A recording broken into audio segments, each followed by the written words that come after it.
En réalité, le projet de loi sur la dérive sectaire, avec notamment le projet de loi de faire interdire et de pénaliser toutes les personnes qui seraient contre la médecine, est une très bonne nouvelle. Mais oui, c'est une super nouvelle. Ça montre à quel point le gouvernement et la médecine commencent à se sentir un petit peu en danger. À quel moment on cherche à opprimer? Eh bien, c'est quand on se sent en danger. Regarde un petit peu dans le mécanisme familial. Pourquoi un père, une mère essaie de rabaisser son enfant? Pourquoi on le fait taire? Parce que, en fait, il dit des vérités. Et parce que, justement, ces vérités viennent contredire le point de vue de la personne qui opprime, eh bien, sa seule arme, eh bien, c'est l'attaque, la menace. On va, voilà, faire taire. Et on utilise sa force, sa supériorité de l'âge et de la, de la position familiale. Je suis ton père, je suis ta mère, tu vas m'obéir. Donc, face à ça, la question est à se poser de quelle attitude, nous, en tant qu'humains, on va avoir, en fait. Alors, soit on continue à faire la gentille petite fille qui s'écrase et qui se suradapte et qui rentre en fait dans un système, dans un cadre qui est beaucoup trop étroit, beaucoup trop rigide. Soit on joue les adolescents qui gueulent et puis finalement qui ne se libèrent pas vraiment, ou on va écouter notre soi supérieur, on se positionne en tant qu'adulte et là on prend notre lit, on choisit de faire ce qui est juste pour nous. Et on va s'appuyer non plus sur la loi physique, la loi humaine, mais on va faire confiance à une justice qui est bien plus grande. C'est une question de temps. C'est une question de temps. Un des exemples, pour moi, le plus flagrant, en fait, de ce cheminement, c'est d'I.S., cette femme, cette Canadienne, qui a été jusqu'à se faire emprisonner pour demander le retrait de son identité. Elle a demandé à ne plus être, ne plus faire partie finalement du système. On a essayé de la menacer, de la convaincre en fait de ne pas faire ça en l'emprisonnant. Mais bah, il n'y avait pas de texte, il n'y a pas de loi qui t'interdit de faire ça. Alors du coup, elle a été relâchée et aujourd'hui, eh bien, elle est totalement libre et elle représente cet être totalement libre. Je crois qu'il est vraiment temps de se souvenir de l'histoire. Je fais partie, tu le sais, si tu suis un petit peu cette chaîne-là, je fais partie d'une lignée de familles juives, de juifs qui ont cru, en fait, à ce que j'appelle le miroir aux alouettes. J'en parle vraiment de plus en plus parce que le jour où on m'a dit ça, au début, je ne comprenais pas. Je dis, c'est quoi ce miroir aux alouettes?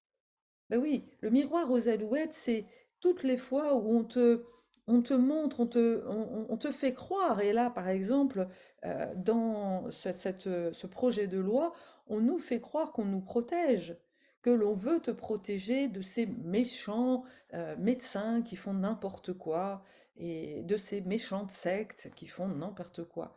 Mais oui, mais en faisant ça, on te prive surtout de ton libre arbitre. Et on donne la toute-puissance à la médecine. Et comme le dit très bien, comment il s'appelle, celui qui défend bec et ongle, en fait, je me souviens plus comment il s'appelle, il parle notamment de cette femme qui est montée au créneau et qui a démontré les dégâts du Mediator et le fait que, et il y a plein de médecins comme ça qui ont démontré le fait que certains médicaments étaient toxiques. Le vaccin du Covid, aujourd'hui, Pfizer a été condamné à des millions, voire des milliards, je crois. C'est démontré, il a été condamné, mais ça, on ne le dit pas, on ne le montre pas au journal de 20 heures, n'est-ce pas? Donc, la vérité est celle que veut bien te montrer. C'est, on te fait croire une chose, c'est là le miroir aux alouettes. On te fait miroiter quelque chose et en réalité, eh bien, on te manipule. Leur seul, ils ne font ces actions que pour leur seul intérêt. Il faut quand même pas se leurrer.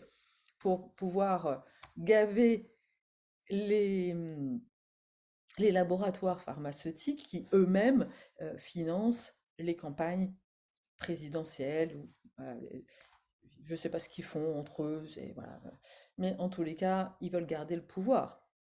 Donc, comme aujourd'hui, eh bien, il y a des médecines alternatives et que les humains commencent à devenir un peu moins cons et commencent à se rendre compte que finalement, bah, ce que leur propose la médecine traditionnelle bah, ne leur fait pas du bien ou est complètement inefficace, alors bah, l'humain, il va chercher d'autres choses. Il teste, il expérimente.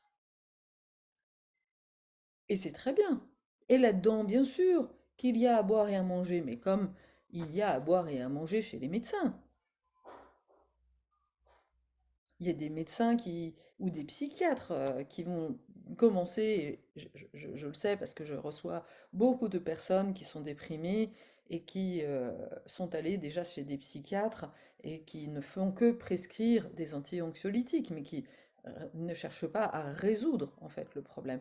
On ne cherche pas à te sortir. D'ailleurs, on te convainc que bah, va falloir vivre avec ma bonne dame, hein. Bah oui, on t'explique éventuellement que c'est à la faute de papa, de maman, de des tas de choses, mais on ne te responsabilise pas.